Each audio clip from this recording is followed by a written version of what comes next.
Bismillahirrahmanirrahim. Assalamualaikum warahmatullahi wabarakatuh.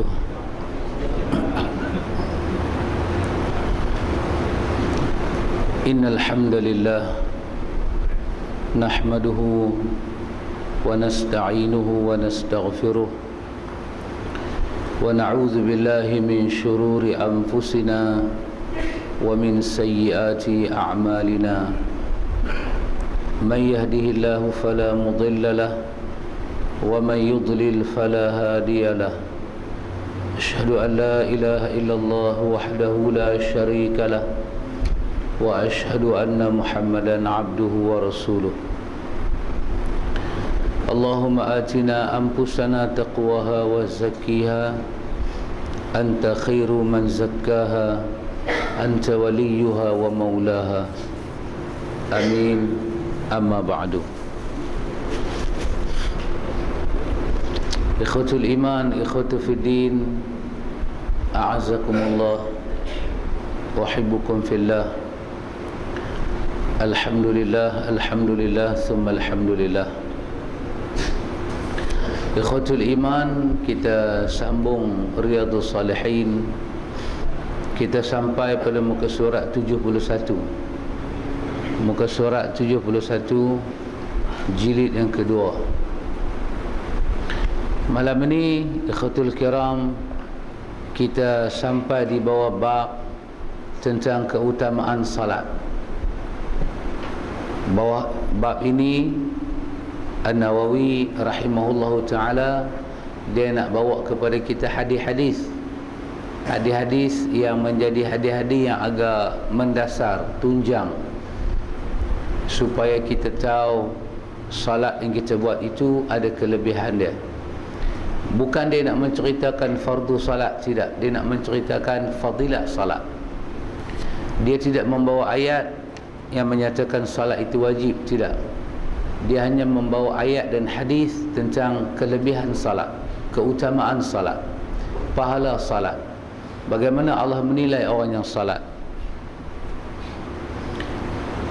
Salat itu besar antara mana, Allah bagi pahala banyak mana. Dan bila kita salat, macam bab wudu, macam bab azan, apa yang terjadi dengan kita. Kata An-Nawawi, bab tentang keutamaan salat. Kata dia, qala Allah Ta'ala, inna salata tatanha 'anil fahsya'i wal munkar. Allah Ta'ala berfirman, sesungguhnya salat itu mencegah dari perbuatan-perbuatan keji dan mungkar. An-Nawawi rahimahullah memulakan bab ini dengan ayat ini. An-Nawawi memulakan bab ini dengan ayat ini. Bab kelebihan salat. Diambil ayat 45 daripada surah Al-Ankabut. Surah Al-Ankabut. Allah katakan, inna salata, sesungguh-sungguhnya sembahyang. Inna, nun itu nun taukid, untuk menunjukkan sungguh-sungguh. Sungguh-sungguh kata Allah. As-salata, sembahyang itu. Sembahyang yang Allah fardukan pada malam Mi'raj. Sembahyang yang Nabi sebut, sallu kama ra'aitumuni usalli. Sembahyang macam aku sembahyang. Sembahyang yang mengikut sunnah-sunnah Nabi. Sembahyangnya Allah fardukan. Dalam kitab Al-Kabair oleh Imam Al-Zahabi, Huzaifah ibn al-Yaman melihat seorang tua yang menunaikan salat. Huzaifah panggil orang tua itu, ta'ali ajuz, mai sini sat, dia kata. Pakcik mai. Ta'ali ammu, mai pakcik. Sudah berapa lama pakcik sembahyang ni? Kata orang itu, aku sembahyang sudah 40 tahun. Huzaifah kata pada dia, pakcik sedang ada satu perkara. Pakcik sedang ada satu perkara. Di sisi Allah, pakcik ditulis orang yang tidak sembahyang. Pakcik ditulis orang yang tidak sembahyang. Kerana saya tengok daripada pakcik takbir sampai bagi salam, pakcik tidak mencontohi Nabi SAW. pakcik tidak sembahyang. Quran menyatakan aqimis salah, aqimis salah, dirikan oleh kamu akan sembahyang. Inna salata kanat 'alal mu'minina kitaban mawquta. Kami wajibkan sembahyang atas orang mukmin berwaktu-waktu. Pakcik sembahyang macam mana ni pakcik? Macam mana ni pakcik sembahyang? Pakcik mengakhirkan sembahyang zuhur, dah nak masuk dah waktu asar. Siapa ajak pakcik sembahyang ni? Ini bukan daripada Nabi. Maka Allah tidak akan mencatatkan orang yang sembahyang yang tak ikut Nabi sebagai catatan sembahyang. Subhanallah. Kerana itu bila Allah suruh, Allah bawa Nabi Isra' Mi'raj, Allah tunjuk pada Nabi sembahyang, Allah suruh Nabi kata sallu kama ra'aitumuni usalli, maka hadis-hadis ataupun ayat Quran yang menceritakan sembahyang selepas itu kesemuanya menggunakan lafaz-lafaz taukid, lafaz-lafaz kepastian untuk memberi balasan. Setelah disebut salat, diajak kepada Nabi salat, Nabi naik di atas mimbar, Nabi naik atas mimbar, anak tangga pertama, naik anak tangga kedua, Nabi takbir, Nabi rukuk atas mimbar, Nabi sujud atas, Nabi i'tidal atas mimbar. Bila nak sujud, Nabi turun daripada mimbar, Nabi sujud di bawah. Sahabat tanya, kaif? Kenapa ini ya Rasulullah? Kenapa sembahyang di atas mimbar? Selalu duduk tempat imam. Kenapa sembahyang atas mimbar? Nabi kata supaya aku ajak kamu sembahyang dan orang belakang nampak rokok dan sujud itu macam mana. Maka selepas Allah suruh Nabi ajak sembahyang, Jibril datang pula pada waktu siang di Mekah untuk menerangkan waktu-waktu sembahyang, untuk menerangkan nama-nama sembahyang, untuk menerangkan rakaat-rakaat sembahyang. Maka setelah itu, setelah sembahyang itu tamam sempurna, maka diturun ayat seperti ini, inna salata tatanha 'anil fahsya'i wal munkar. Sesungguh-sungguhnya sembahyang yang telah kami wahyukan itu mencegah kamu daripada fahsya' dan munkar. Dalam sebahagian tafsir dia kata ayat 45 ini turun berkenaan dengan Bani Israel, iaitu umat yang mula-mula disuruh sembahyang adalah Bani Israel. Allah katakan wa aqimus salata wa atuz zakah warka'u ma'ar raki'in. Allah katakan dirikan oleh kamu akan sembahyang, keluarkan oleh kamu akan zakat, dan rokoklah bersama orang-orang yang rokok. Iaitu orang-orang Yahudi Madinah disuruh sembahyang. Warka'u ma'ar raki'in, rokok bersama orang yang rokok dengan Muhammad. Siapa dia? Sahabat-sahabat Muhammad. Para sahabat rokok. Maka orang Yahudi duduk di Madinah disuruh sembahyang seperti mana Nabi mendidik para sahabat. Bila Yahudi tanya, kami sembahyang dapat apa? Maka Allah katakan inna salata tanha 'anil fahsya'i wal munkar. Sembahyang boleh mengubah perangai kamu Yahuduh. Bangsa Yahudi ni perangai dia huduh, perangai dia jahat.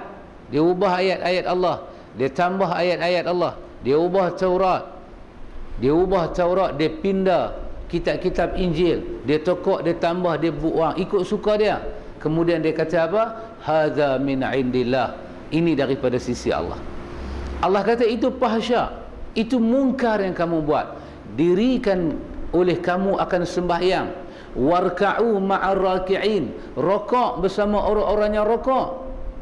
Nescaya sembahyangnya macam tu tatanha 'anil fahsya'i wal munkar, dia boleh membersihkan kamu. Tatanha 'anil fahsya'i wal munkar, dia boleh membersihkan kamu. Tanha, naha, dia boleh mencegah kamu, dia boleh halang kamu, dia boleh didik kamu supaya kamu malu daripada fahsya, kamu malu daripada munkar. Apa dia fahsya? Perkara-perkara yang menjatuhkan maruah, seperti zina, mukadimah zina, dan semua masalah berkaitan dengan hubungan laki-laki dan wanita.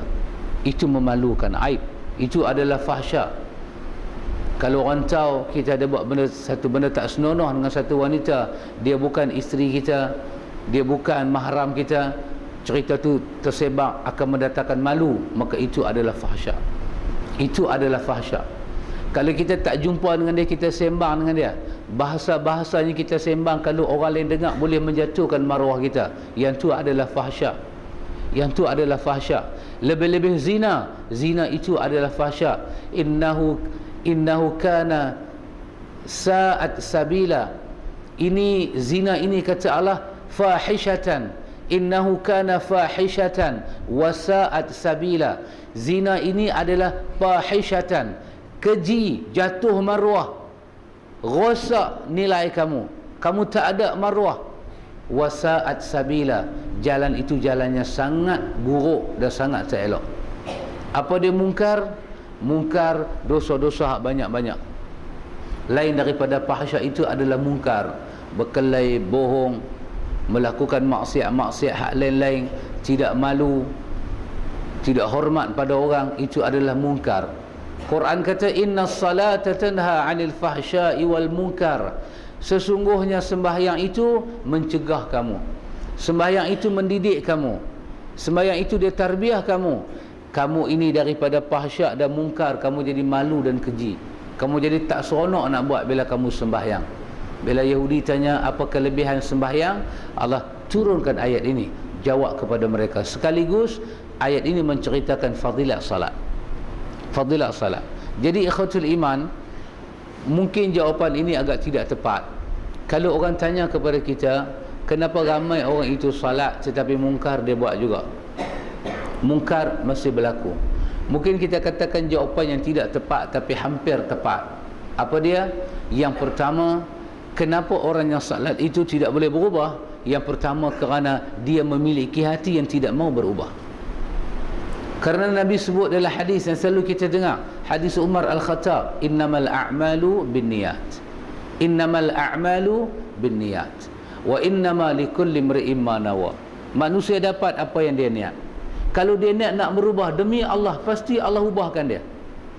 Akhir daripada surah Al-Ankabut, Allah firmankan, walladzina jahadu fina lanahdiyannahum subulana. Kau bersungguh-sungguh mencari jalan kami, kami buka jalan kami, kata Allah. Kau bersungguh-sungguh, kami buka jalan. Dia salat, kekejian dia buat. Dia bukan orang yang nak meninggalkan kekejian. Dia tak ada hati nak meninggalkan kekejian.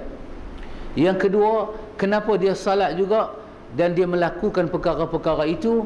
Kita katakan daripada ayat ini kita faham dia ada masalah dengan salat. Dia ada masalah dengan salat.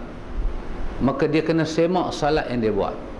Adakah dia salat seperti Huzaifah sebutkan tadi? Ya Allah firmankan dalam ayat dia, fawailul lil musallin. Sangat marah Allah, sangat marah. Allah guna bahasa fawailul. Fawailul makna binasa. Fawailul, wailul juga bermakna ya hasratan 'alal ibad. Menyesailah hampa hari ini. Wailul lil ibad, celakalah kamu hari ini. Wailul. Wailul juga nama satu lembah yang ada dalam neraka jahanam. Satu wadi, satu lembah kecil yang ada dalam neraka jahanam. Yang neraka-neraka lain minta lindung daripada wailul. Allah menggunakan satu bahasa yang double meaning, mengancam kepada orang-orang ini. Allah marah sangat orang ini. Allah kata fawailul lil musallin. Marah sangat dia. Siapa dia ini? Orang yang sembahyang kena marah. Iaitu orang yang seperti disebut oleh Huzaifah tadi kepada pak cik tadi. Pak cik sembahyang apa ni pak cik? Dah nak masuk dah waktu asar baru pak cik sembahyang Zuhur. Sedangkan tidak ada keuzuran, tak ada pasal, tak ada sebab. Pak cik Khalid, pak cik Alpa. Ini sangat dimurkai oleh Allah. Mungkin orang seperti ini ikhwatul iman, dia tidak akan dapat apa yang Allah ceritakan dalam salat, iaitu sembahyang itu mencegah daripada fahsyak dan mungkar. Setelah An-Nawawi rahimahullahu ta'ala bawa ayat ini, dia membawa kepada kita hadis yang pertama untuk menyokong ayat Quran di atas. Ayat Quran di atas cerita pada kita orang yang salat ada kelebihan. Maka hadis yang pertama ini nak menceritakan kelebihan orang-orang yang salat. Kelebihan orang-orang yang salat. وعن أبي هريرة رضي الله عنه قال سمعت رسول الله صلى الله عليه وسلم يقول أرأيتم لو أن نهرا بباب أحدكم يغتسل منه كل يوم 5 مرات هل يبقى من درنه شيء قالوا la yabqa min darani syai'un. Qala fadzalika mathalus salawatil khams yamhu Allahu bihinnal khataya. Muttafaqun alaih. Dari Abu Hurairah radhiyallahu an, kata dia, aku mendengar Rasulullah sallallahu alaihi wasallam bersabda, bagaimana pandanganmu seandainya pada pintu salah seorang di antara kamu sekalian ada sebuah sungai di mana dia mandi setiap hari 5 kali dari sungai itu. Apakah masih tertinggal sesuatu kekotoran? Para sahabat menjawab, tidak. Beliau bersabda lagi, demikianlah perumpamaan sembahyang yang lima di mana Allah menghapuskan dosa-dosa dengannya. Hadis Imam Bukhari dan Imam Muslim. Dalam hadis ni Abu Hurairah cerita, Nabi nak bagi para sahabat faham, Nabi buat contoh. Kita Islam ini kita boleh contohkan dia. Kerana Nabi selalu menceritakan Islam dengan contoh. Kita boleh contohkan. Kalau orang tu tak faham Islam, apa contoh dia boleh faham? Contohkan itu dan masukkan Islam kepada contoh itu. Dalam hadis ni Nabi nak cerita tentang sembahyang dan fadilat sembahyang. Maka Nabi kata pada sahabat, ara'aitum, pernahkah kamu semua tengok, lau anna nahran bi babi ahadikum, kamu ada rumah, depan pintu rumah kamu tu ada sebatang sungai yang bersih, yang cantik, yang elok. Yaghtasilu minhu kulla yawmin 5 marrat. Tiba-tiba kamu mandi daripada sungai yang bersih itu sehari 5 kali. Hal yabqa min darani syai'? Agak-agak kamu ada daki tak? Agak-agak di badan kamu itu ada debu-debu tak? Nabi tanya. Satu orang mandi dalam sungai bersih, bukan sungai kotor. Naharan ni sungai bersih, sungainya mengalir, bukan sungai kotor, bukan sungai sungai yang bersih. Sungai yang bersih, elok, cantik, mandi sehari 5 kali, terjun naik 5 kali mandi sehari semalam. Nabi kata, hal yabqa min daranihi syai'? Agak-agak ada daki tak? Agak-agak ada debu tak di badan? Kalau satu orang macam itulah, ada sungai di depan rumah dia dan dia mandi. Qalu, kesemua sahabat kata apa? La yabqa min darani syai'un.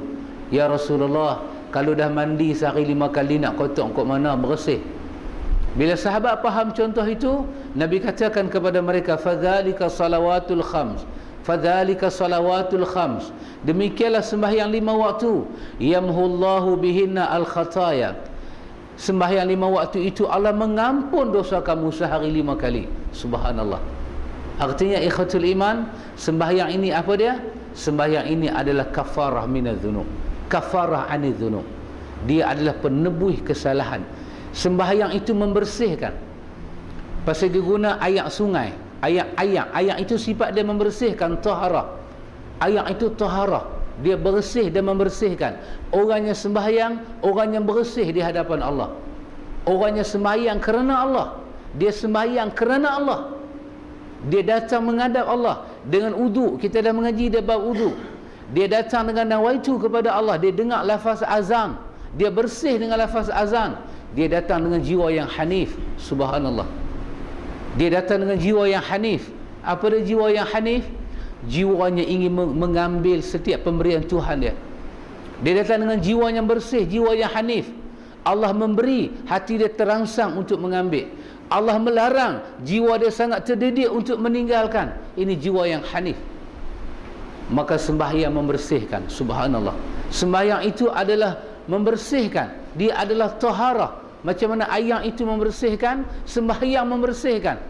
Kita ambil uduk dah bersih dah. Allah firmankan dalam suratul Baqarah ayat 222, innallaha yuhibbut tawabin wa yuhibbul mutatahhirin. Allah sangat cinta orang yang bersih dan Allah cinta orang yang bertaubat kepada Allah. Subhanallah. Bersih pakaian, bersih badan, itu bersih. Mutatahhir itu orang yang bersih. At-tawabin, bersih daripada dosa dengan taubat dan istighfar. Dua-dua kebersihan ini dia jalan seiring dan sejalan. Allah sangat mencintai. Subhanallah. Maka hadis ni menjadi dalil kepada kita, orang tidak sembahyang itu dia kotor. Masalah bersih dengan kotor ni bukan kita pakai dewan bahasa dan pustaka, kita pakai indallah, di sisi Allah. Di sisi Allah. Dan pentinglah, Quran katakan kepada kita, Allah firmankan dalam surah Al-Hujurat, Allah katakan inna akramakum indallahi attaqakum. Inna akramakum indallah, bukan akramakum indan nas, bukan mulia di sisi manusia, mulia di sisi Allah. Siapa dia? Attaqakum, yang bertakwa. Yang bertakwa. Itu penilaian Allah. Allah nilaikan orang yang salat, orang yang bersih. Kalau dia ada sikit kesilapan, insya-Allah kesilapan itu akan dimaafkan oleh Allah. Kalau orang ini bersih, maka tidak mustahil dia seperti ayat di atas tadi, tatanha 'anil fahsya'i wal munkar.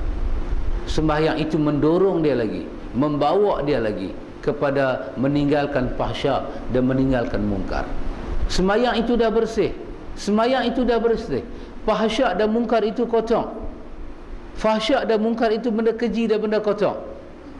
Sembahyang tak akan berhimpun dengan benda-bendanya keji dan kotor. Subhanallah. Ikhwatul iman, hadis ini memberitahu kepada kita apa dia? Bahawa sembahyang itu membersih jiwa manusia. Subhanallah. Dan memanglah kalau kita nak mengambil hikmah, kita nak mengambil pengajaran ikhwatul iman, kita boleh dapat pengajaran. Daripada kita takbir sampai kita bagi salam, sangat bersih kan. Satu bahasa yang cemar tidak ada. Start dengan Allahu Akbar, yang adanya doa, yang adanya isti'azah, yang adanya surat Al-Fatihah, doa memuja Allah, yang adanya iyyaka na'budu wa iyyaka nasta'in, yang adanya ihdinas siratal mustaqim, yang adanya adalah lepas waladdallin amin beramai-ramai, yang adanya nama Allah, membaca surah, kita rokok lagi kita bertasbih, i'tidal kita sujud kita bertasbih, antara dua sujud kita berdoa, kita sujud kita bertasbih, tahiyat kita bertahiyah, kita memberi penghormatan, mengucap salam, mengucap salawat kepada Nabi. Masya Allah, tidak ada satu bahasa pun, tidak ada satu bahasa yang cemar. Maka kedudukan orang yang sembahyang, kedudukan yang paling diredai oleh Allah. Karena itu selalu kita ulangkan apa yang kita baca daripada suratul An'am. Allah katakan, inna salati wa nusuki wa mahyaya wa mamati lillahi rabbil alamin. Allah sengaja pisahkan kalimah ini. Inna salati wa nusuki wa mahyaya wa mamati. Sedangkan dalam kalimah wa mahyaya itu kehidupan, tentulah ada kehidupan muslim itu beribadat. Tapi Allah pisahkan sebutan sembahyang. Pisahkan sebutan sembahyang. Nusuk itu ibadat, tapi dipisahkan dengan sembahyang. Sedekah boleh jadi nusuk, korban boleh jadi nusuk, ibadat-ibadat dekat diri pada Allah jadi nusuk, tapi Allah pisahkan dengan sembahyang. Kenapa Allah pisah ikhwatul iman? Karena kita mengaji dalam bab usul, apa itu ibadat, apa itu ibadah. Syekhul Islam sebut ibadah itu ismun jami'. Ibadah itu adalah nama yang menghimpunkan. Ismun jami' ma yuhibbuhu Allah wa yardahu minal aqwal wal af'al az-zahirah wal batinah.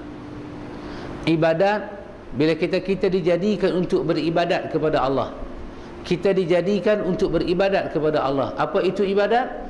Ibadat itu adalah nama yang menghimpunkan perkataan dan perbuatan yang dicintai dan diredai oleh Allah, sama ada daripada perbuatan yang zahir, perkataan yang zahir maupun yang batin. Ikhwan, dalam banyak-banyak ibadat kita buat, ibadat manakah yang menghimpunkan zahir dan batin itu dicintai dan diredai oleh Allah kalau bukan sembahyang? Kalau kita bersedekah, sedekah ini kita kata daripada ibadat PL. Kita bagi, masa kita bagi mata kita keleng, masa kita bagi kita boleh bercakap, kita boleh hulurkan tangan, kawan tu nampak kita bagi duit, kawan tu ambil. Mulut kita boleh sembang dengan handphone, mulut kita boleh sembang dengan orang lain. Sedekah itu ibadat, tapi dia tidak menghimpunkan semua ibadat di situ. Dia tak menghimpunkan semua, tapi sedekah itu satu daripada ibadatnya Allah redha. Tetapi dia beza dengan sembahyang. Sembahyang adalah ibadat yang ada perkataan, yang ada perbuatan, yang zahir dan yang batin, sangat menghimpunkan daripada awal sampai bagi salam, yang Allah redha dan yang Allah cintai. Orang yang salat, mata dia tidak kelai. Orang yang salat, hati dia tidak kelai. Orang yang salat, perbuatan dia tidak kelai. Lidah dia tidak kelai. Apa yang lidah baca, telinga dengar, hati cuba mengikuti. Tidak ada langsung mukhalafah, berlawanan antara perbuatan, bacaan dan hati, melainkan menghimpunlah salat itu ibadat yang Allah redha dan Allah cintai daripada perkataannya, perbuatannya yang zahir dan yang batin. Kerana nilai ibadat salat itu tinggi, Allah pisahkan dalam ayat ini, inna salati, sesungguhnya sembahyang aku ini mutlak dia ibadat, wa nusuki, dan ibadat-ibadatnya lain. Ibnu Katsir kata nusuk itu taqarruban ilallah, semua amal yang mendekatkan diri pada Allah yang lain. Hidup dan mati kita kerana Allah. Tapi sembahyang dia sangat istimewa. Dia sangat istimewa. Dia sehinggakan dihimpunkan khusyuk dalam sembahyang. Bagi sedekah tak himpun khusyuk. Bagi sedekah tak himpun zikir. Bagi sedekah tidak menghimpunkan arah kiblat. Tetapi sembahyang satu-satu ibadat yang menghimpunkan ke semua perkara ini. Subhanallah. Ikhwatul iman. Kerana itu bila orang itu salat, sangat Allah mencintai orang ini. Maka hadis yang pertama kita baca tadi menjadi dalil kepada kita bahawa sembahyang itu adalah membersihkan jiwa.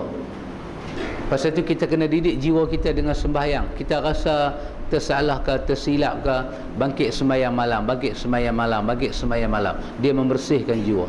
Wa minal laili fatahajjad bihi nafilatan laka. Waktu malam kau bangun sembahyang, nanti Tuhan kamu akan angkat martabat kamu pada tempat yang maqaman mahmud, maqaman mahmuda, tempat yang sangat terpuji, tempat yang sangat bersih. Sembahyang sangat membersihkan orang. Wa an Jabir radhiyallahu anhu qala Rasulullah sallallahu alaihi wasallam mathalu salawatil khamsi kamathalin nahri jarin ghamrin ala babi ahadikum yaghtasilu minhu kulla yawmin 5 marrat. Rawahu Muslim. Hampir sama dengan hadis yang tadi. Daripada Jabir radhiyallahu anhu berkata, Rasulullah sallallahu alaihi wasallam bersabda, perumpamaan sembahyang yang 5 itu adalah seperti sungai yang penuh air mengalir pada pintu salah seorang di antara sekalian, kamu sekalian, di mana dia mandi 5 kali setiap hari daripada sungai itu. Subhanallah. Cuma adalah hadis yang kedua ni Nabi tidak sebutkan perkataan menghapuskan dosa. Nabi tidak sebutkan perkataan menghapuskan dosa. Tetapi dalam hadis kedua, Nabi nak habaq kata sembahyang itu membersihkan, seperti mana bersihnya tubuh badan orang yang mandi. Dalam satu sehari 5 kali dia kenakan air di badan, air pula air sungai, air mutlak, air yang bersih dan membersihkan, air sungai, maka bersihlah dia. Maka ikhwatul iman, kalau ada orang sembahyang itu kasar, kalau ada orang sembahyang itu bengih, kalau ada orang sembahyang itu tidak berhati perut, hati batu, maka orang ini ada masalah dengan niat dan ada masalah dengan sembahyang. Dia ada masalah dengan niat, dia ada masalah dengan niat, dia ada masalah. Saya katakan pada antum, bila kita baca riwayat-riwayat para sahabat, kita rasa kagum dengan mereka ni. Mereka ni orang ke malaikat ke siapa ke? Di antaranya Ali bin Abi Talib. Ali bin Abi Talib. Ali bin Abi Talib bukan selalu, tapi pernah terjadi dalam hidup dia. Dia tengah bermesyuarat, tiba-tiba berkumandang suara azan. Berkumandang suara azan. Tiba-tiba dia meninggalkan majlis itu dan dia bangun. Dia seperti orang yang tak kenal orang di keliling dia. Dan orang mula melihat air mata dia turun. Orang tanya dia, kenapa? ya Aba Hasan, kenapa wahai bapa Hasan, kenapa ini? Dia kata, tidakkah engkau dengar penyeru itu memanggil nama pencipta alam ini? Hati mana tidak terasa dipanggil kalau Sang Maha Pencipta alam ini mula memanggil? Subhanallah. Mereka pernah memiliki hati macam tu. Pernah. Mereka pernah sembahyang, mereka takbir, mereka lalu pada beberapa ayat yang biasa-biasa kita lalu. Kita pun lalu kalimah iyyaka na'budu wa iyyaka nasta'in. Ali bin Abi Talib pernah menangis sampai hilang suara dalam sembahyang, hanya lalu pada perkataan iyyaka na'budu wa iyyaka nasta'in. Umar Al-Khattab pernah dicatatkan rebah dalam sembahyang malam dia apabila dia lalu pada surah Toha, dia lalu pada surah Toha, dia rebah dia. Mereka bukan tiap-tiap malam begitu, tetapi pernah terjadi dalam sembahyang malam mereka begitu. Subhanallah. Subhanallah. Kita nak itu Allah beri pada kita hubungan dengan Allah, hubungan dengan Allah. Kita nak jadi orang macam mana ikhwan? Ketika kita menyeru Allah, bantuan Allah sampai. Kita nak begitu, dan kita kena berusaha ke arah itu. Kita kena berusaha, kita kena mencintai Allah, kita kena ikhlaskan niat kita kepada Allah. Karena itu apa dia anugerah Allah, kita kena rasa nak rebut, kita kena rasa nak ambil, kita kena datang kepada Allah, supaya satu hari nanti Allah bagi jiwa begitu kepada kita, ikhwatul iman. Wa 'an ibn Mas'ud radhiyallahu anhu anna rajulan ashaba min imra'atin qublatan fa'ata an-nabi sallallahu alaihi wasallam fa akhbarahu fa anzala Allah ta'ala aqimis salah طرفي النهار وزلفا من الليل إن الحسنات يذهبن السيئات فقال الرجل إلي هذا قال لجميع أمتي كلهم متفق عليه. Ini satu cerita yang menarik daripada Ibnu Mas'ud radhiyallahu an, daripada Abdullah bin Mas'ud radhiyallahu an, bahwasanya ada seorang laki-laki mencium seorang perempuan, kemudian dia datang kepada Nabi sallallahu alaihi wasallam dan menceritakan apa yang diperbuatnya itu. Lantas Allah Ta'ala menurunkan ayat ini. Ayat ini daripada surah Hud. Allah turunkan ayat ini. Allah katakan aqimis salah tarafiyan nahar wa zulafan minal laili innal hasanati yuzhibna as-sayiat. Apa maksud dia? Dan dirikanlah sembahyang pada waktu pagi dan petang, serta sebahagian daripada waktu malam, kerana sesungguhnya kebaikan itu dapat menghapuskan dosa-dosa. Orang laki-laki itu bertanya, apakah ini khusus untuk diri aku? Beliau menjawab, untuk semua umatku tanpa kecuali. Kisah apa? Kisah seorang laki-laki, kata Abdullah bin Mas'ud, rajulan, seorang laki-laki. Rajulain, seorang laki-laki, seorang yang dewasa. Apa masalah dia? Asaba min imra'atin qublah. Dia ni ada kawan dengan perempuan, hidup begitulah begitu, pergi dating begitu begini, dia pergi kucuk perempuan itu. Tapi dia jujur, dia datang bertemu Nabi. Masya Allah, ikhwan, Nabi tu ada, sebahagian sahabat terlibat juga dengan maksiat. Islam dilaksanakan, sebahagian sahabat terlibat juga. Apa dia nak beritahu? Yang pertama, para sahabat bukan maksum. Mereka tak dapat wahyu, tetapi mereka hidup zaman wahyu diturunkan. Yang kedua, nak beritahu apa? Nak beritahu kata bahawasanya hati manusialah, kalau kita asuh dia, di situlah tempat meninggalkan maksiat.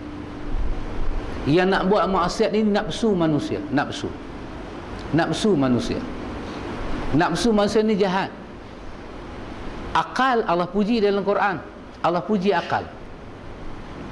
Allah katakan afala ta'qilun, kenapa tak guna akal? Allah puji akal. Pasal akal ni dia tempat membuktikan wahyu. Akal tempat membuktikan wahyu. Allah kata zina itu haram, akal mengakui, ya patut haram. Tapi yang dicerca, yang kita diminta larikan diri daripada hawa nafsu. Quran katakan wa nahan nafsa 'anil hawa. Mereka kena menegah nafsu mereka. Nafsu sangat jahat. Sangat jahat.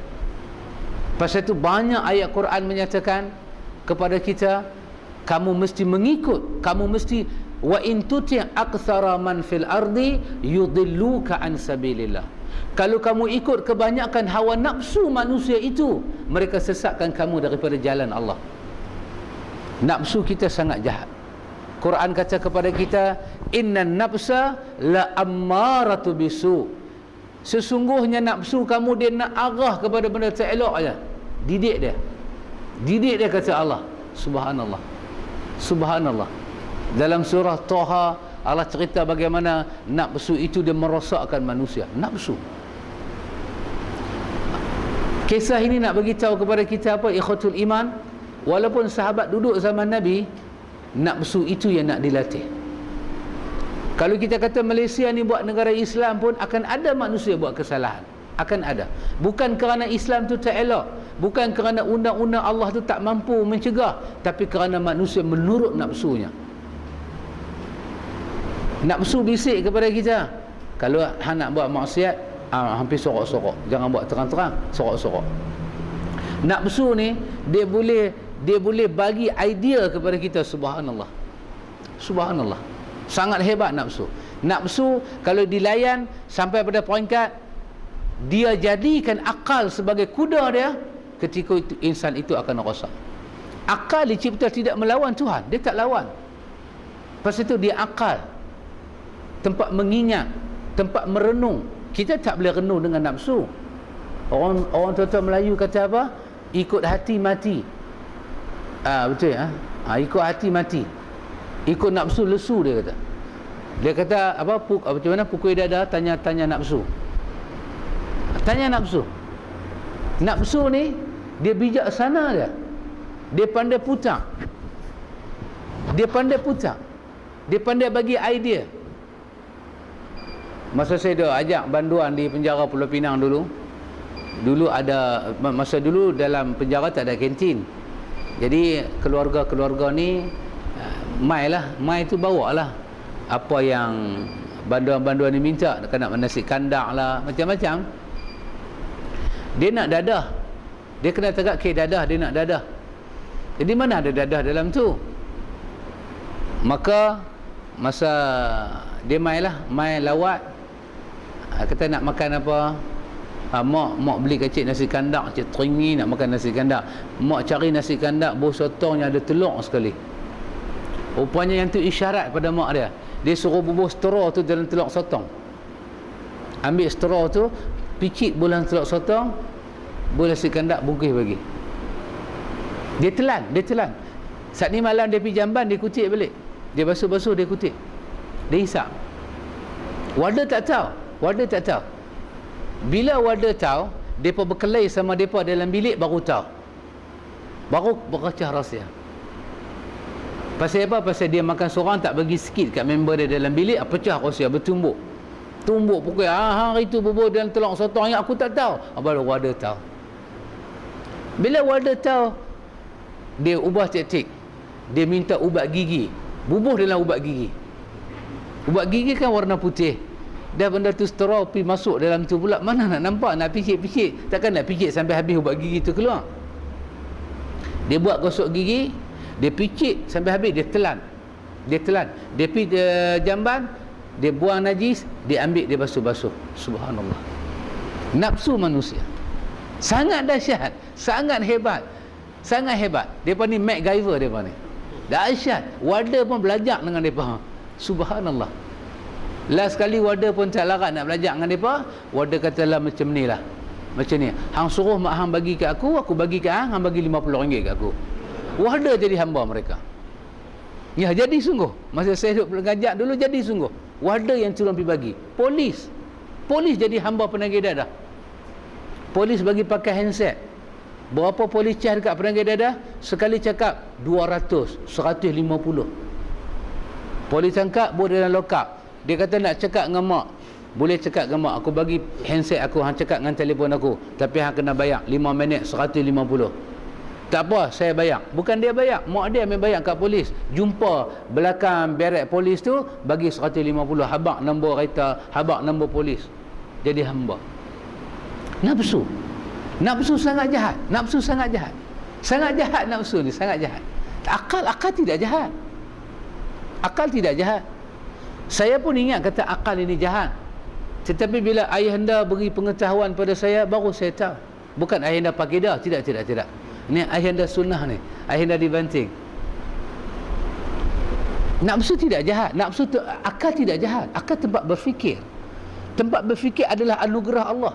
Pasal itu bila orang itu tidak ada akal, dia tak payah sembahyang, tercabut segala kemuliaan, dihilang. Sembahyang, puasa, zakat ini kemuliaan. Bila dia jadi orang gila, dia tidak ada kemuliaan. Allah tak mahu dia sembahyang, dia tak payah masuk masjid, dia tak payah tutup aurat, dia hidup seperti orang tidak ada pedoman dan harga diri. Tapi bila ada akal, tempat tambat. Akal ni tempat tambat. Subhanallah. Tapi nafsu jahat. Nafsu jahat. Dia akan buat kita jadi rosak. Pasal itu bila datang bulan Ramadan, apakah salah satu cara iblis merosakkan manusia? Dia rosakkan kita dengan nafsu. Macam mana dia rosakkan dengan nafsu? Dia ambil jalan makan, jalan minum, jalan syahwat. Itulah pintu-pintu nafsu. Dia guna jalan itu merosakkan kita. Maka bila datang bulan Ramadan, Allah tutup pintu makan, pintu syahwat, pintu minum. Allah kunci, Allah rapat. Allah bagi nafsu ni tunduk kepada Allah. Bagi tunduk kepada Allah. Namun subhanallah, dalam dia lapar tu dia lawan lagi Tuhan. Antum bayang kalau dia kenyang, dia segar bugar, dia kaya raya nafsu ni. Allah tutup pintu tu, bagi dia tak makan, bagi dia tak minum. Tengok lembek macam nak mampus, tapi tak mampus dah. Tapi lembek macam nak mampus, tapi tak mampus. Dia buka-buka puasa, dia lawan Tuhan. Dia lawan Tuhan. Kita pergi pasal Ramadan, selalu akal bagi tahu pada kita banyak ni. Akal bagi tahu banyak. Tapi nafsu kata, boleh sedekah.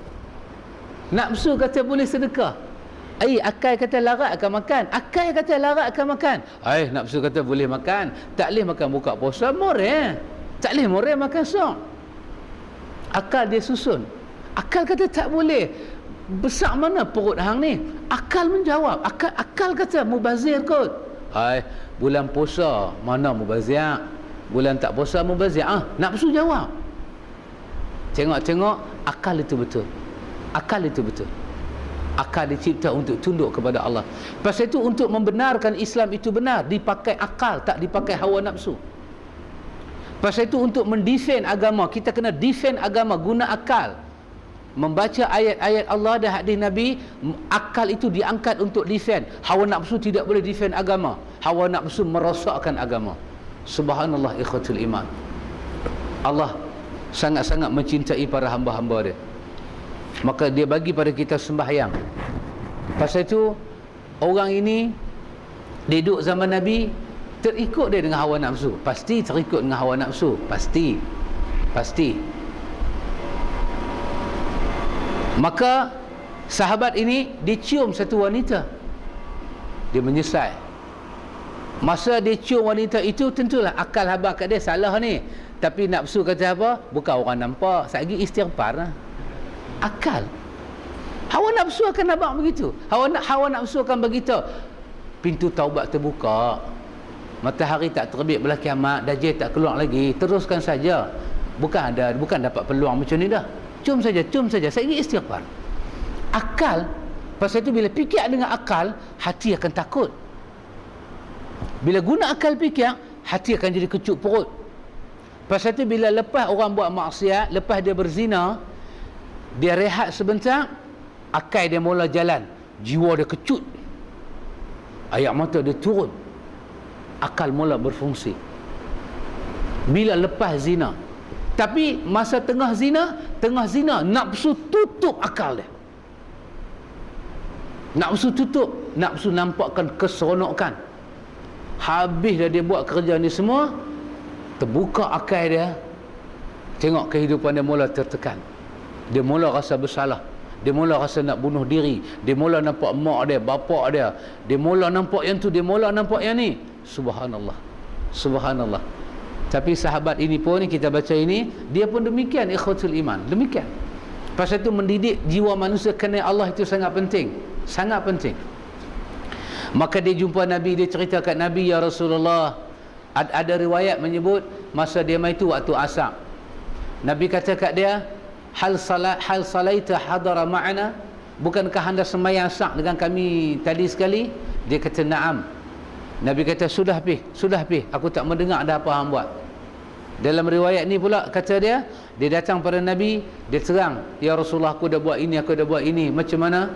Nabi kata, kau sembahyang tak dengan kami tadi? Ya, sembahyang. Antara sembahyang dengan maksiat mana buat dulu? Kata maksiat buat dulu, lepas tu sembahyang. Tak apa, Nabi kata. Kerana Nabi baca ayat ini. Nabi kata, Allah berfirman, sesungguhnya sembahyang yang didirikan pada waktu pagi dan pada waktu petang. Kamu dirikan sembahyang, ada sembahyang pagi, ada sembahyang petang, ada sembahyang zuhur, sembahyang pagi, ada sembahyang pagi, sembahyang subuh, ada sembahyang petang, sembahyang zuhur dengan sembahyang asar, ada sembahyang malam, maghrib dan isyak. Ini semua sembahyang.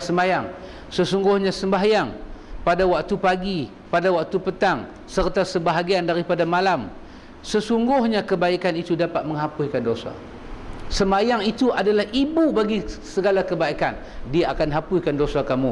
Pergi sana, Nabi kata, dengan sembahyang, dosa hang kucuk wanita tadi telah diampun oleh Allah. Tambah dengan istighfar, lagi diampun oleh Allah. Hebatnya sembahyang. Sembahyang menenangkan jiwa, Masya Allah. Ikhwatul iman, sembahyang ni buat orang yang sembahyang itu menjadi damai, sangat menjadi damai. Pasal itu dalam hadis Imam Nasa'i, apa Nabi kata? Nabi kata, hubbiba ilayya minad dunya an-nisa wa tib wa ju'ila qurratu aini fi salah. Nabi kata, dalam dunia ni ada 3 perkara yang paling aku cinta. Dalam dunia ni 3 perkara aku cinta. Subhanallah. Kita juga kena mencintai 3 perkara ini. Daripada dunia, dalam dunia ni ada 3 perkara yang baik. Yang baik ini Nabi kata, hubbiba ilayya minad dunya, menyebabkan aku kasih dengan dunia ni. Jadi kalau orang kata dunia ni kita tak boleh cinta, tak kena juga. Tak kena juga. Dunia mana kita tak boleh cinta? Dunia maksiat. Beli kereta, sayang kereta, patut ke tak patut?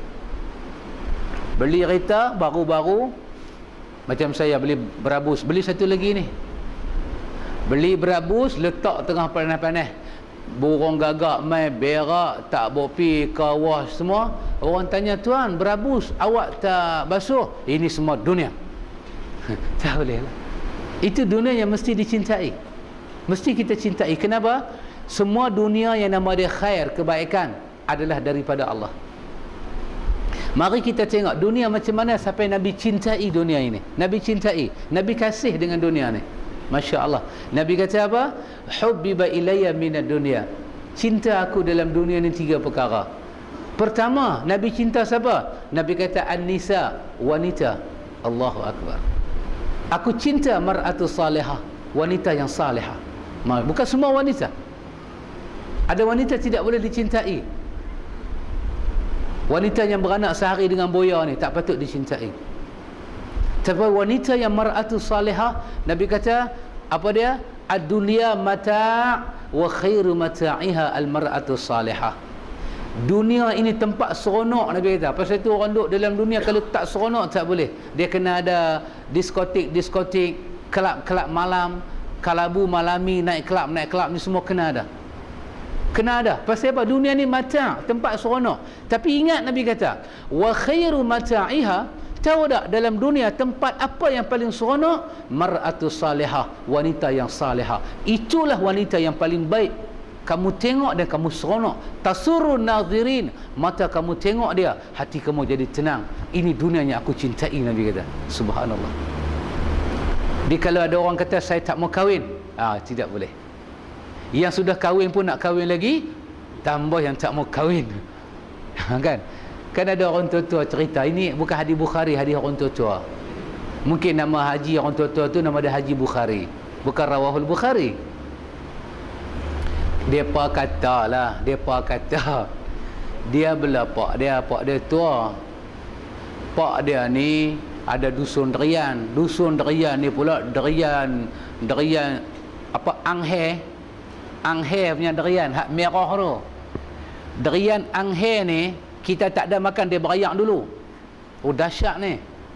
Jadi kerja dia jaga derian pak dia, jaga derian pak dia, jaga derian pak dia. Makan anghe lah, holo lah, di 24 jangan cakap lah. Makan.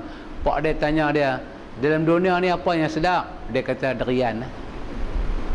Derian sedap. Satu hari pak dia nampak macam malaikat maut nak panggil lah. Pak dia kata, mat oi, aku ingat hang kena kahwin lah. Tak mau pak, kahwin tak sedap, derian lagi sedap.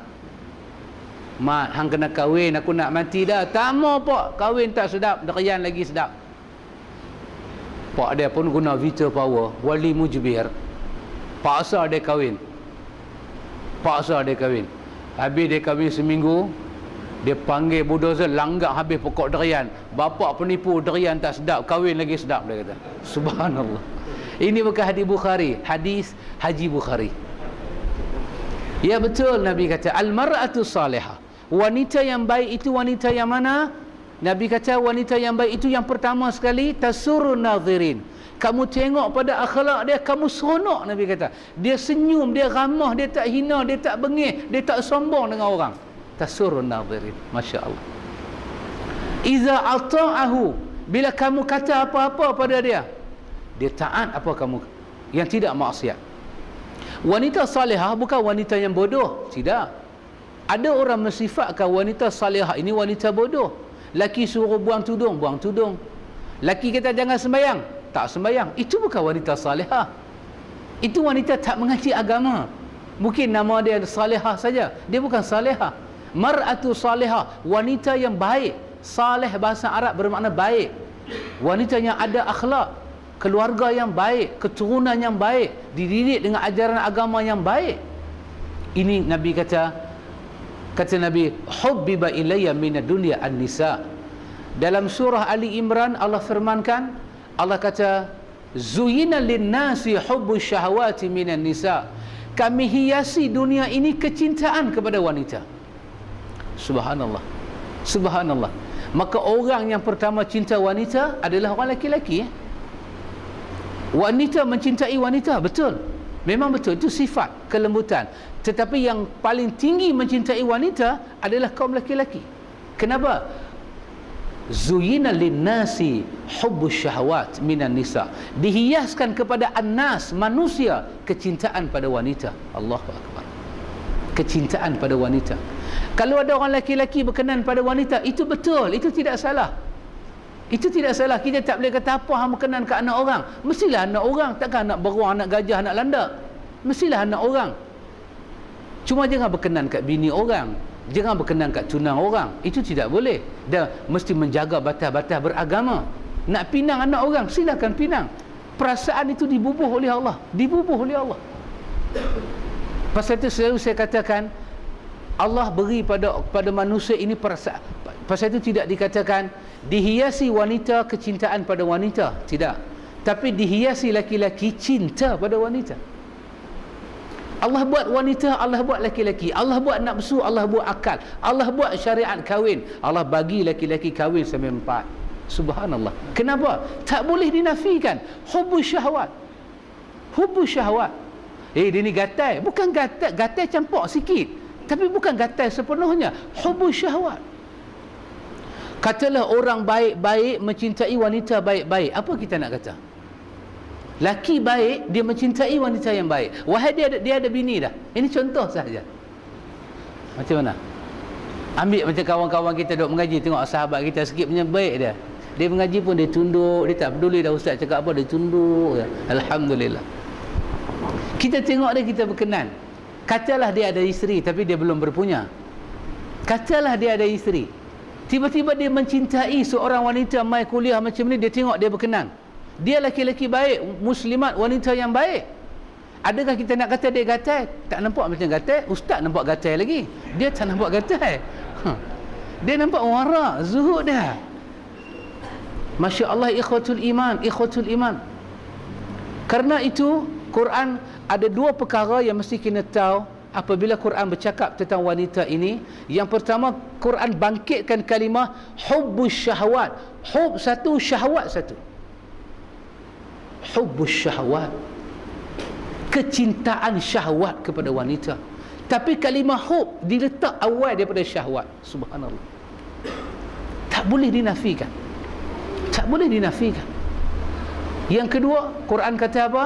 Kalaulah kita nak mencintai wanita kali kedua setelah kita berumah tangga, Quran kata pada kita apa? Fankihu ma taba lakum minan nisa. Wanita itu selayaknya wanita yang baik, bukan wanita yang sembrono-sembrono ini. Kita ada bini baik, kita nak cintai wanita yang kedua, taba minan nisa, yang baik. Bini kita dengan tudung, dengan cantik semua.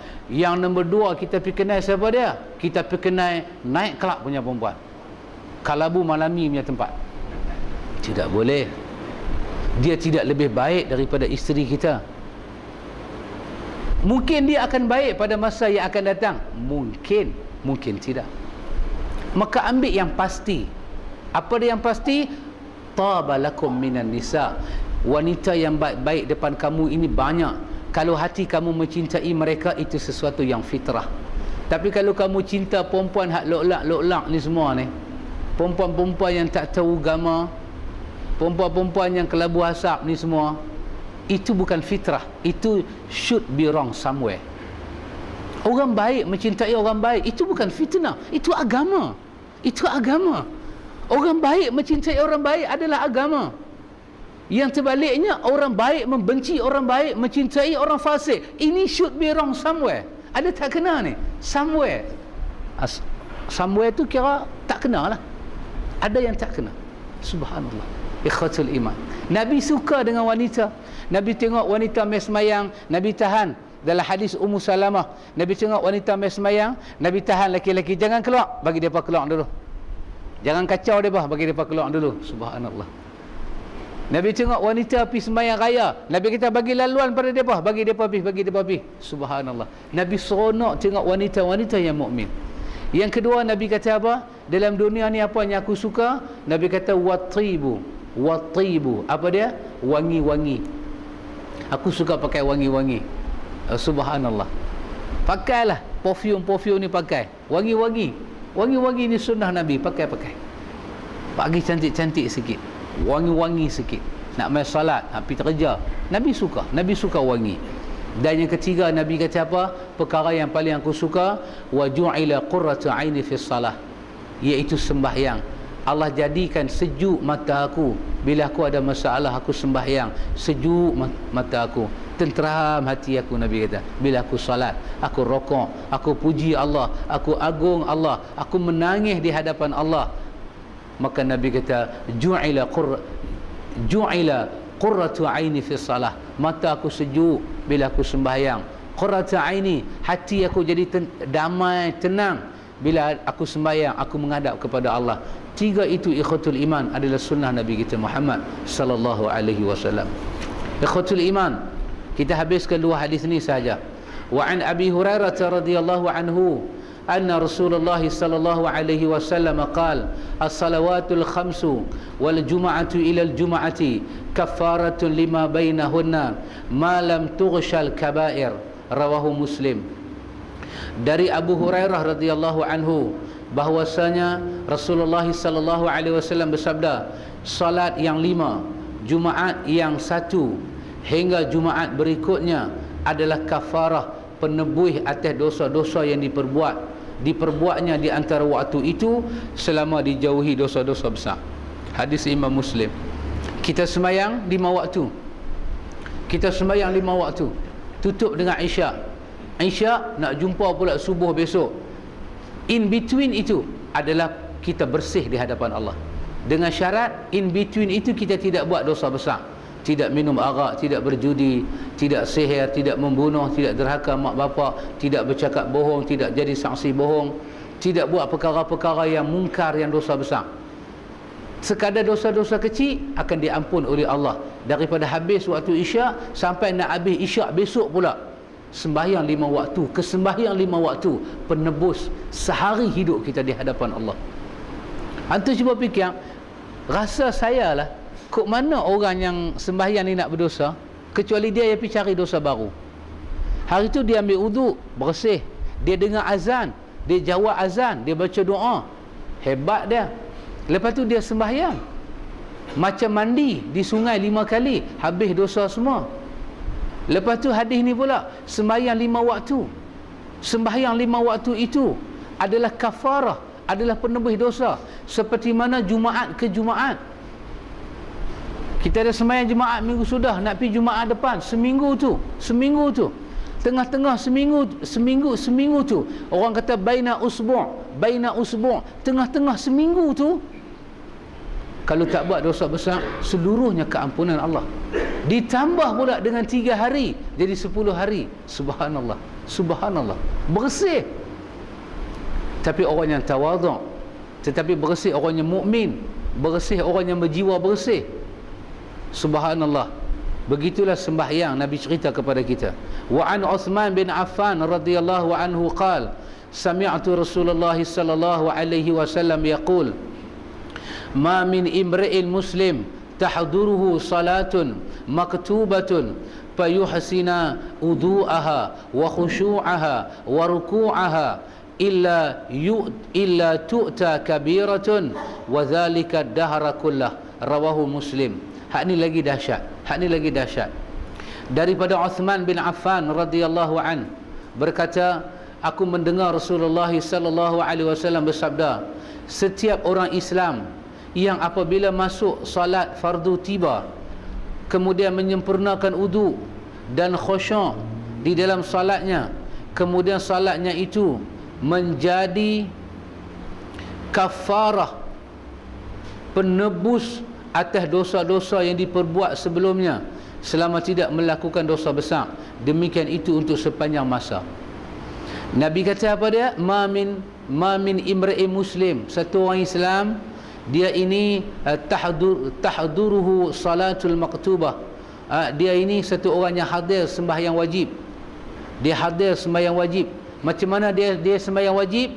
Fayuhsina wudu'aha, dia elokkan ayat sembahyang dia. Dia elokkan ayat sembahyang. Tak payah kita ulang kelebihan ayat sembahyang. Dosa keluar sampai celah kuku. Masya Allah, keluar habis dosa. Mukmin ni bila dia nak sembahyang, fayuhsina wudu'aha, dia sempurnakan wuduk dia, wa khusyu'aha, dia sempurnakan khusyuk dia, hati dia, istiqamah dia sembahyang, nawaitu dia.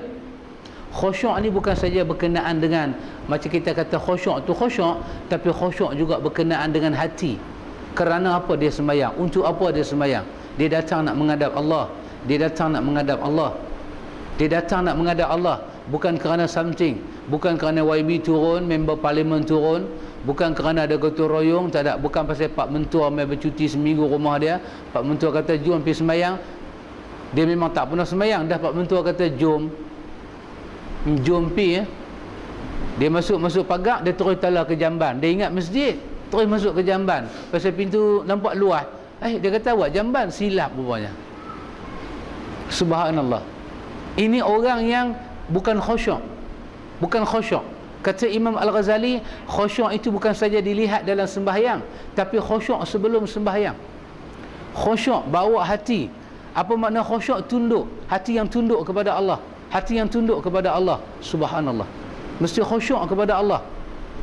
Lepas itu waruku'aha, dia jaga rukuk dia.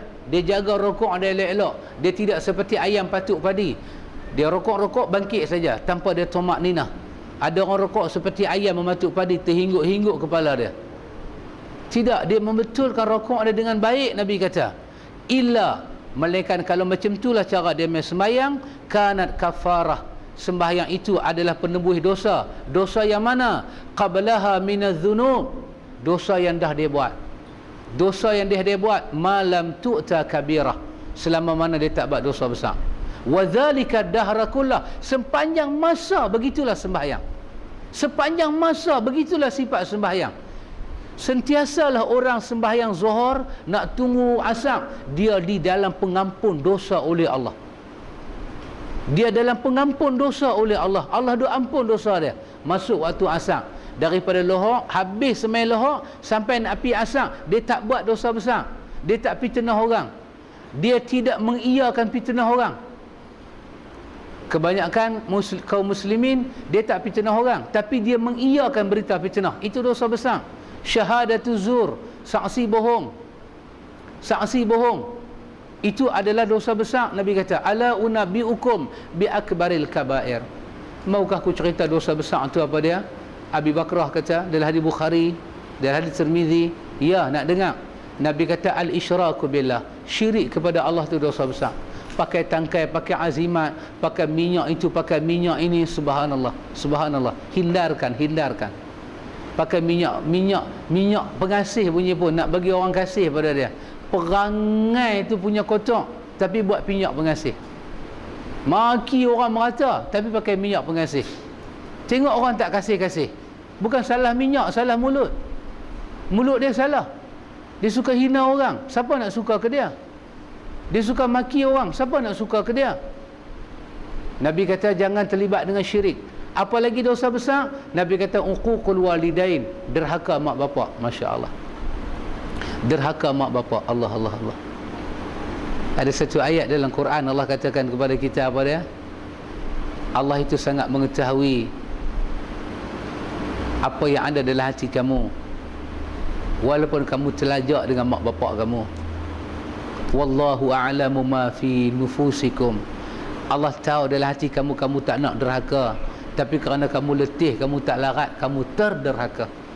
Allah kata Allah tahu. Taubat kepada Allah, minta ampun pada Allah. Dosa besar ni yang mana? Dia derhaka mak bapak dia, dia buat lebih kurang pada mak bapak dia. Sudahlah, pergi dah, pergi dah. Dah tua, mati awal tak mau, bagi susah orang, pergi klinik dah berapa ubat orang ambil. Ini, lepas tu dia tak rasa salah. Dia tak rasa salah. Ini dosa besar. Ini dosa besar. Ini dosa besar. Maka kita lepas daripada sembahyang, lepas daripada sembahyang zuhur, nak menunggu asar, kita tak derhaka mak bapak.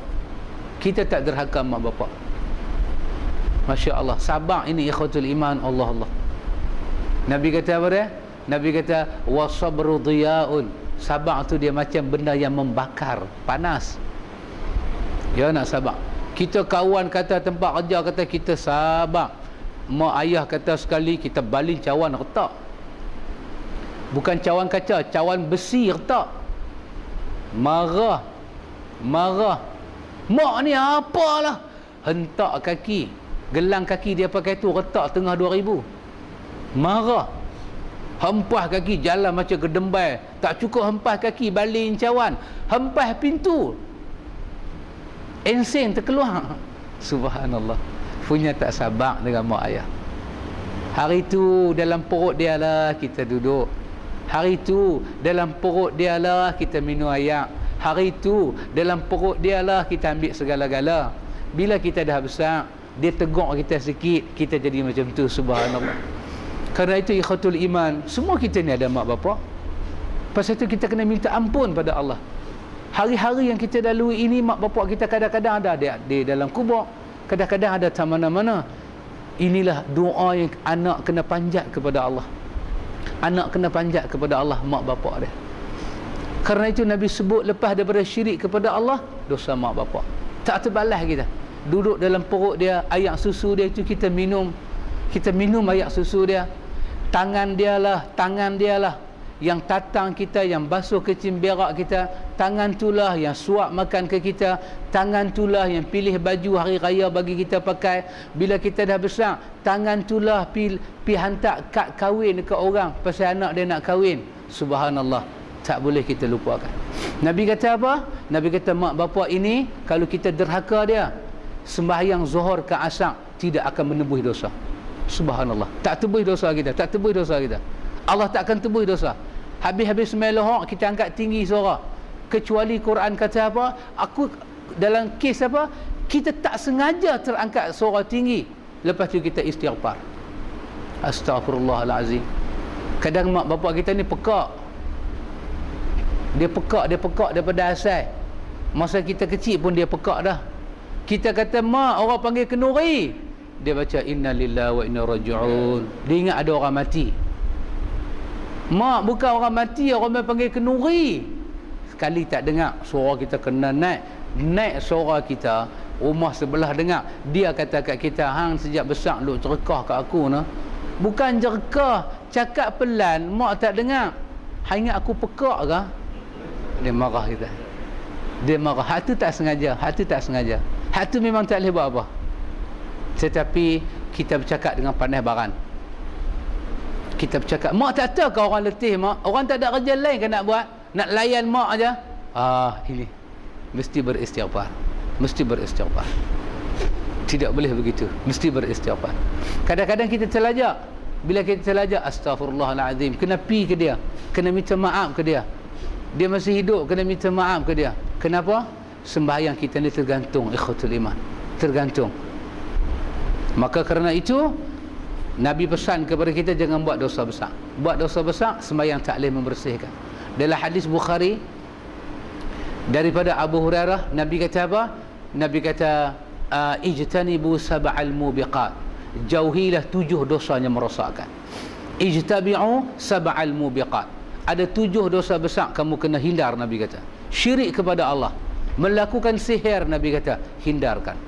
Nabi kata makan riba, Nabi kata, makan harta anak yatim, Nabi kata, lari daripada medan pertempuran, Nabi kata, lari daripada medan pertempuran, sihir, Nabi kata, dan menuduh orang yang baik-baik, terutama wanita, dengan tuduhan berzina. Ini Nabi kata sab'ul mubiqat. Kamu terlibat satu, dia ada 7 yang merosakkan kamu di hadapan Allah. Nabi start dengan syirik. Nabi kata sihir, jangan terlibat dengan syirik, jangan buat sihir, jangan makan harta riba, jangan makan harta anak yatim, jangan lari daripada medan pertempuran, tengah perang duk jadi tiba-tiba dia lari. Nabi kata jangan begitu. Jangan begitu, Nabi kata. Jangan menuduh orang baik-baik, laki-laki dan perempuan, khususnya perempuan, dengan tuduhan yang mencemarkan. Pasal laki-laki kalau kita tuduh jahat, belum tentu dia maruah dia jatuh. Tapi perempuan kalau dikaitkan dengan benda tak elok, jatuh dandan maruah dia, jatuh dandan. Maka hati-hati, Nabi kata. Jadi ikhwatul iman, sekurang-kurangnya bila kita salat, kita tahu. Apa yang kita tahu? Salat itu adalah nur. Dia adalah cahaya. Nur, cahayanya lembut, cahaya yang mendinginkan, cahaya yang membawa keseronokan. Itu adalah nur. Maka kurang-kurang kita tahu sembahyang ini tidak sia-sia. Ada balasan, ada kurnia yang disediakan oleh Allah. Ikhwan, insya-Allah kalau panjang umur, sihat badan, tak pergi ke mana, masih hidup ada lagi. Lepas Ramadan kita sambung. Lepas Ramadan kita sambung, iaitu bab tentang keutamaan sembahyang subuh dan asar. Di bawah bab kelebihan sembahyang ni, Nawawi nak cerita ada sembahyang yang Nabi sebut, ada kelebihan-kelebihan dia. Subuh dengan asar ni apa kelebihan dia? Apa keistimewaan yang ada dalam subuh dan asar? Nabi akan cerita kepada kita insya-Allah. Panjang umur, sihat badan, kita tengok selepas daripada Ramadan insya-Allah. Wallahu a'lam.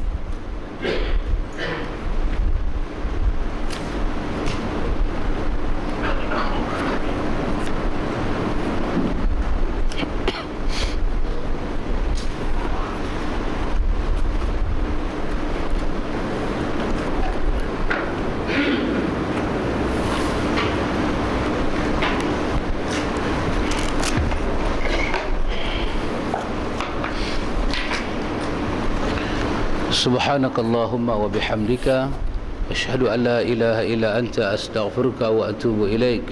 اللهم ربنا آتنا من لدنك رحمة وهيئ لنا من أمرنا رشدا. وصلى الله على النبي محمد والحمد لله رب العالمين.